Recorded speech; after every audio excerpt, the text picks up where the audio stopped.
Étudier la Bible, un podcast hebdomadaire pour approfondir la Bible, parole de Dieu. Bonjour à tous, super heureux de vous retrouver cette semaine encore pour notre étude suivie du livre de Josué.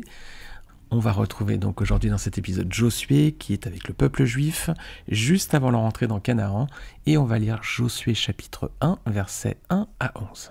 Alors, petit rappel pour mettre un petit peu le texte dans son contexte. Lorsque Dieu a fait sortir Israël d'Égypte, il avait un but, c'était la terre promise, Canaan, un pays où coule le lait et le miel. Mais le peuple devait auparavant traverser un désert. Cette marche, elle devait durer quelques semaines, mais elle a duré 40 ans à cause de l'infidélité d'Israël. En effet, on l'a rappelé dans un épisode précédent, le peuple était arrivé une première fois aux portes du pays promis. Moïse avait alors envoyé 12 espions pour explorer le territoire à conquérir. 10 d'entre eux avaient fait semer la crainte en avertissant des risques rencontrés. Il y avait des géants, des villes fortifiées. Et il y avait seulement 2 envoyés qui étaient restés pleins d'assurance envers les promesses de Dieu, c'était Caleb et Josué. Alors après ce premier échec aux portes de Canaan, Dieu avait fait retourner le peuple dans le désert, où il a dû marcher jusqu'à ce que la génération qui avait douté ne disparaisse. Et ce sont leurs enfants qui vont à présent entrer dans Canaan. Comme Moïse est mort, à présent c'est à Josué que revient la lourde tâche de partir à la conquête de Canaan, de faire entrer le peuple en terre promise, et puis ensuite de participer donc à la conquête de ces territoires. Mais auparavant, il fallait franchir le Jourdain pour entrer dans cette terre que Dieu leur donne. Et c'est là que nous retrouvons aujourd'hui Josué avec le peuple d'Israël, et on va lire ensemble le chapitre 1er dans le livre de Josué, les versets 1 à 11. Après la mort de Moïse, le serviteur de l'Éternel, l'Éternel dit à Josué, fils de Nun et assistant de Moïse, « Mon serviteur Moïse est mort, maintenant lève-toi, passe le Jourdain avec tout ce peuple pour entrer dans le pays que je donne aux Israélites. Tout lieu que foulera la plante de votre pied, je vous le donne, tout comme je l'ai dit à Moïse. Votre territoire ira depuis le désert et le Liban jusqu'au grand fleuve, jusqu'à l'Euphrate, tout le pays des Hittites et jusqu'à la mer Méditerranée vers le soleil couchant. Personne ne pourra te résister tant que tu vivras, je serai avec toi comme j'ai été avec Moïse. Je ne te délaisserai pas et je ne t'abandonnerai pas. Fortifie-toi et prends courage, car c'est toi qui mettras ce peuple en possession du pays que j'ai juré à leurs ancêtres de leur donner. Seulement, fortifie-toi et aie bon courage, en te conformant fidèlement à toute la loi que Moïse mon serviteur t'a prescrite. Ne t'en écarte ni à droite ni à gauche, afin de réussir où que tu ailles. Que ce livre de la loi ne s'éloigne pas de toi. Médite-le jour et nuit pour agir avec fidélité conformément à tout ce qui est écrit. Car c'est alors que tu auras du succès dans tes entreprises, c'est alors que tu réussiras. Ne t'ai-je pas ordonné, fortifie-toi et prends courage ? Ne sois pas effrayé ni épouvanté, car l'Éternel, ton Dieu, est avec toi où que tu ailles. » Josué donna cet ordre aux officiers du peuple, « Parcourez le camp, et voici ce que vous ordonnerez au peuple. Préparez-vous des provisions, car dans 3 jours, vous passerez le Jourdain pour aller conquérir le pays dont l'Éternel, votre Dieu, vous donne la possession. » Alors, on va regarder déjà les versets 1 à 4. Donc, comme il avait promis, Dieu donne un vaste pays à la descendance d'Abraham, d'Isaac et de Jacob. Oui, les amis, Dieu tient toujours ses promesses. Et nous, est-ce qu'on tient toujours nos promesses ? Je suis sûr qu'il y a déjà des promesses que vous avez faites que vous n'avez jamais tenues. Ça m'est déjà arrivé. Par exemple, avec les enfants, samedi prochain, les enfants, on ira au parc. Et puis le samedi arrive, on est occupé et on ne va pas au parc. Et les enfants disent « Papa, tu m'avais promis qu'on irait au parc. » Voilà. Et voilà, une promesse non tenue. Dieu, lui, quand il fait une promesse, il l'accomplit toujours. Alors soyons plutôt à cet exemple, à cette image. Alors c'est pas n'importe quel pays, c'est un pays qui part d'un désert, qui rejoint un fleuve et qui arrive jusqu'à la mer Méditerranée. C'est un pays qui est vaste, qui est abondant, voilà, coule le lait et le miel. C'est un pays de repos. Imaginez leur joie alors qu'ils viennent de passer 40 ans dans un désert. Vous arrivez, il y a la mer, il y a du lait, il y a du miel, il y a plein de bonnes choses. Voilà, ça devait certainement leur donner très très très envie. Israël arrive au bout de sa marche, mais il vient de faire quand même un vrai périple en 3 phases. Il a traversé le désert, il va à présent franchir le Jourdain, puis il va s'installer en Canaan. Alors c'est un parcours qui est souvent repris comme une métaphore ou une préfiguration pour les chrétiens. On pourrait l'aborder selon 2 images différentes. La première image, ce serait le désert, ce serait la vie terrestre, puis le passage du Jourdain, ce serait la mort, et enfin, on arriverait en terre promise, voilà, ce serait le ciel, la patrie céleste avec Christ, bien sûr si on a fait de lui le Seigneur de nos vies. Hein, on ne peut pas aller au paradis si on ne passe pas par Jésus-Christ. C'est là ce que dit la parole. Hein. Personne ne vient au Père sans passer par moi. Le ciel se ferme si on ne passe pas par Jésus-Christ. Alors c'est une première image. C'est peut-être pas la plus parfaite, hein, car le problème dans cette interprétation, c'est qu'elle ferait sous-entendre que au ciel, il y aura encore des épreuves. Oui, parce que là, à Canaan, ce sera un lieu de combat. Hein. Or, le ciel, c'est un lieu de repos éternel et de bénédiction. Il n'y a plus de combat au ciel. Il n'y a plus de mort, il n'y a plus de tristesse, il n'y a plus de deuil, il n'y a plus de larmes. Alors, l'image pourrait être bonne, mais elle est un peu limitée. La seconde image, qui est peut-être plus adaptée, ce serait que le désert, c'est notre marche avant notre conversion. Ensuite, la traversée du Jourdain, c'est la conversion. D'ailleurs, Jésus s'y fait baptiser. Hein. Et ensuite, on entrerait dans une vie nouvelle. Canaan, ce serait la vie avec Christ. Ben oui, les amis, parce qu'il y aura des épreuves à remporter, il y aura des batailles à affronter, il y aura des géants à vaincre, là, il y aura des combats, des luttes. Ce serait la vie chrétienne. Laquelle de ces deux interprétations vous semble la plus fidèle ? Moi, j'ai tendance à penser la deuxième, d'autant qu'elle est confirmée par Hébreux. Le livre aux Hébreux, vous lirez du chapitre 3, verset 7 jusqu'au chapitre 4, verset 11, vous allez voir que ça confirme plutôt cette interprétation. Avant notre conversion, on était dans le désert. C'était un endroit dur, inhospitalier, qui n'est pas fait pour que l'homme y réside. C'est le monde. Et pourtant, étrangement, l'homme pécheur s'y plaît. Hein. On était comme ça avant notre conversion. Hein. Si vous êtes converti, on était bien dans le désert, on était bien dans le péché. On aimait ça. Hein. Et pourtant, c'est pas le plan de Dieu. Hein. Un désert, l'homme n'est pas fait pour y habiter. Hein. Alors, par notre conversion, on entre dans un nouveau territoire, une terre promise, celle-ci, là.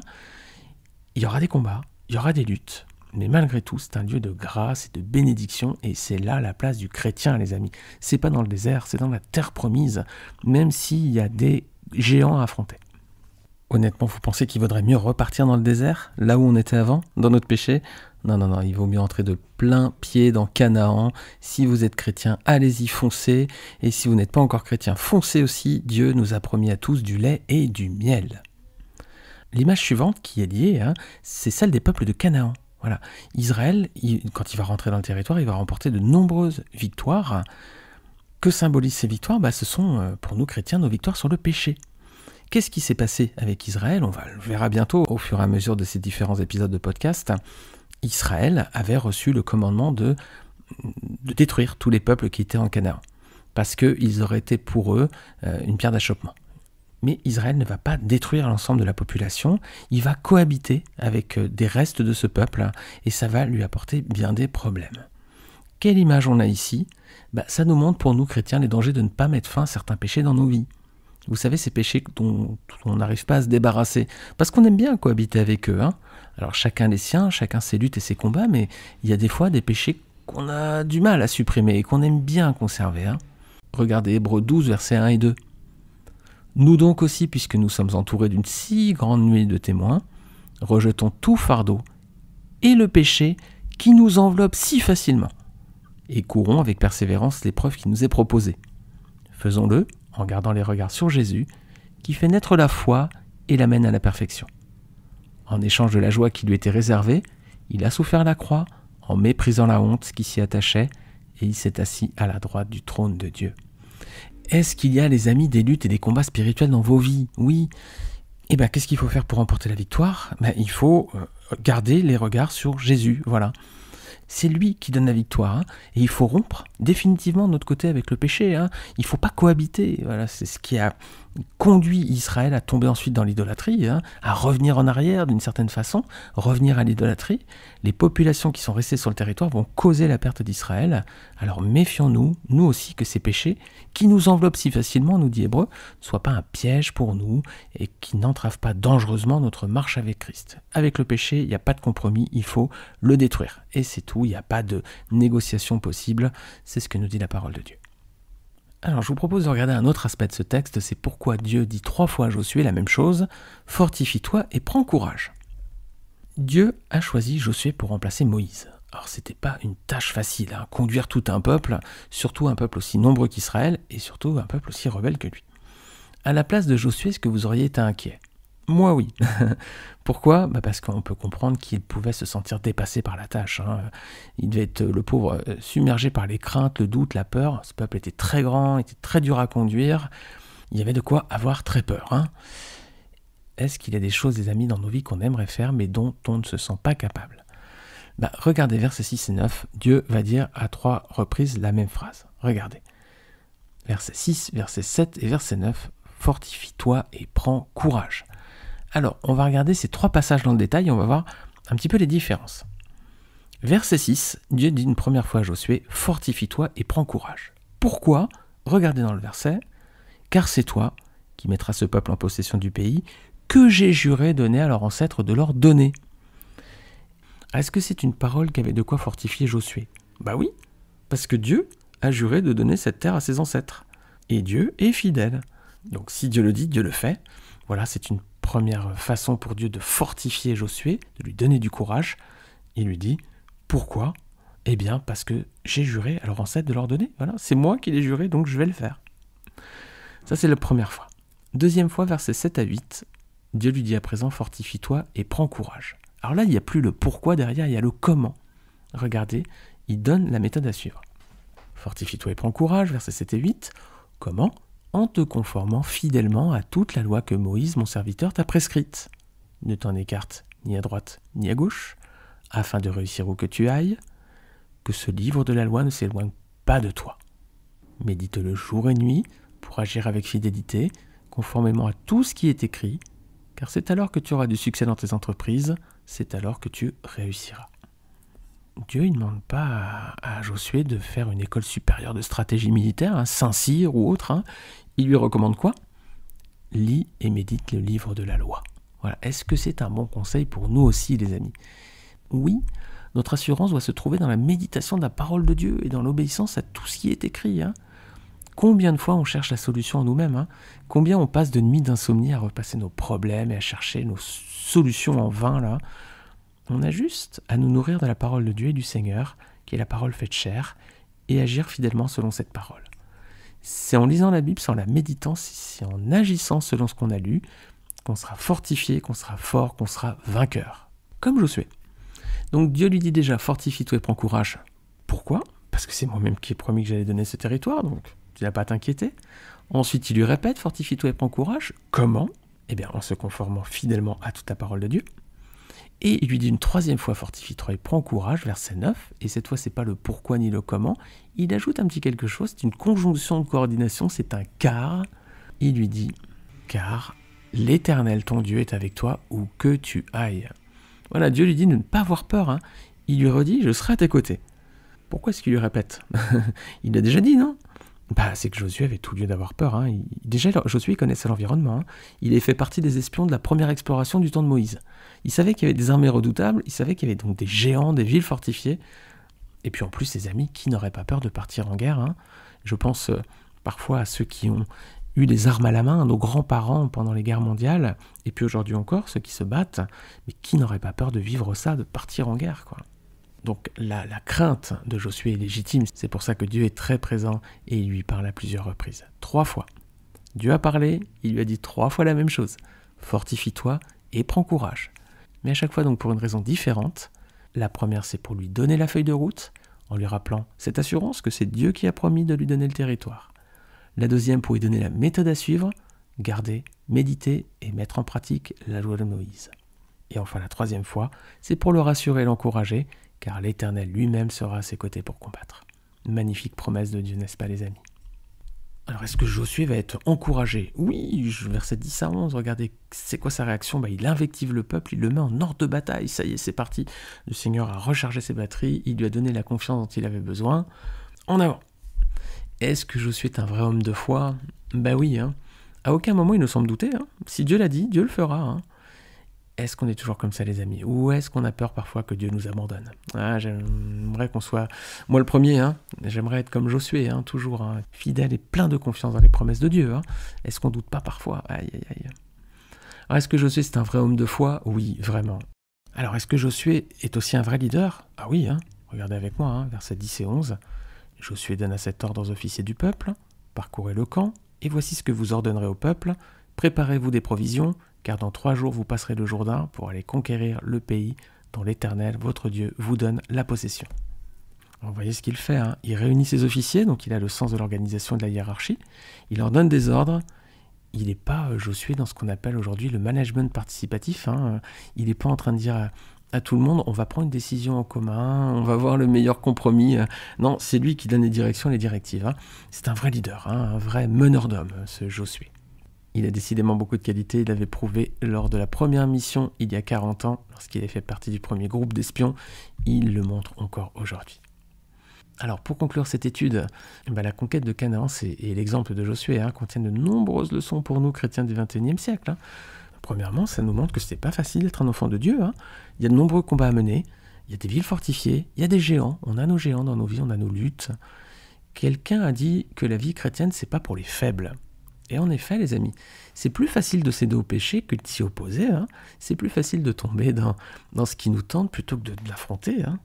Donc, c'est important de bien connaître ses ennemis pour mieux les affronter. Donc, il faut qu'on connaisse ce qui peut nous faire chuter pour mieux s'en prémunir et pour mieux savoir les vaincre. Et on doit aller aussi au bout de notre combat et pas choisir la cohabitation avec le péché. Israël a cohabité avec les peuples de Canaan, ça a été un désastre pour eux, ça a été un piège. Alors attention les amis avec le péché qui peut encore nous attirer, avec lequel on essaiera encore de cohabiter, ce sera un piège pour notre âme clairement, comme les nations de Canaan l'ont été pour Israël. Deuxième enseignement aussi qu'on pourrait retenir, c'est que la vie chrétienne n'est pas marquée que par des défaites, bien au contraire. Même si le combat, les amis, contre le monde, contre le péché, c'est rude, c'est dur, malgré tout, ce combat est marqué du sceau de la victoire. Dieu l'a promis, rappelez-vous, on n'est pas seul à livrer bataille.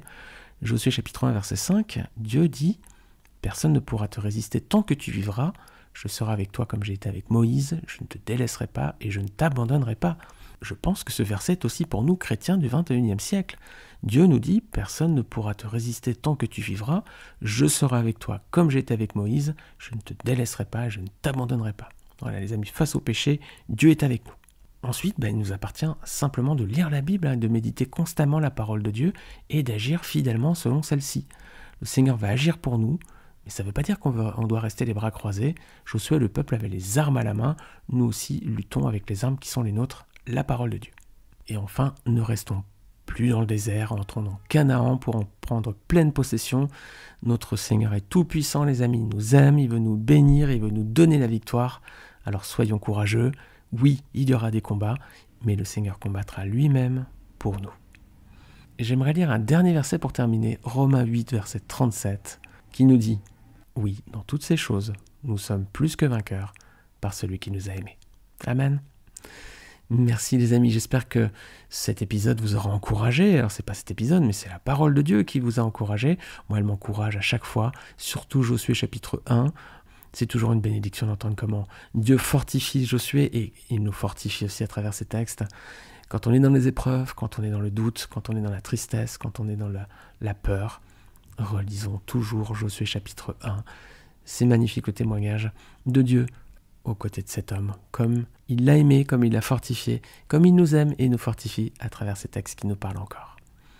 Merci encore de votre écoute et de votre fidélité. Vous êtes vraiment de plus en plus nombreux à écouter fidèlement ce podcast. Je suis toujours très très très surpris, semaine après semaine, de voir le nombre d'écoutes par épisode. Je suis vraiment très reconnaissant au Seigneur. C'est un podcast qui n'a aucune prétention, sinon simplement l'envie, le désir de partager la parole de Dieu. Et je suis reconnaissant de la réponse du Seigneur. Donc merci parce qu'il agit à travers vous, à travers votre écoute fidèle. Que le Seigneur nous bénisse à travers toutes ces études, les amis, qui nous fassent du bien à tous. Et si vous aimez ce podcast, partagez-le autour de vous, n'hésitez pas. Et si vous l'écoutez sur Apple Podcast, vous pouvez aussi laisser un commentaire si vous le souhaitez et une note. Merci beaucoup et je vous dis à la semaine prochaine, Dieu voulant, pour un prochain épisode. Bonne semaine à tous et que Dieu vous bénisse.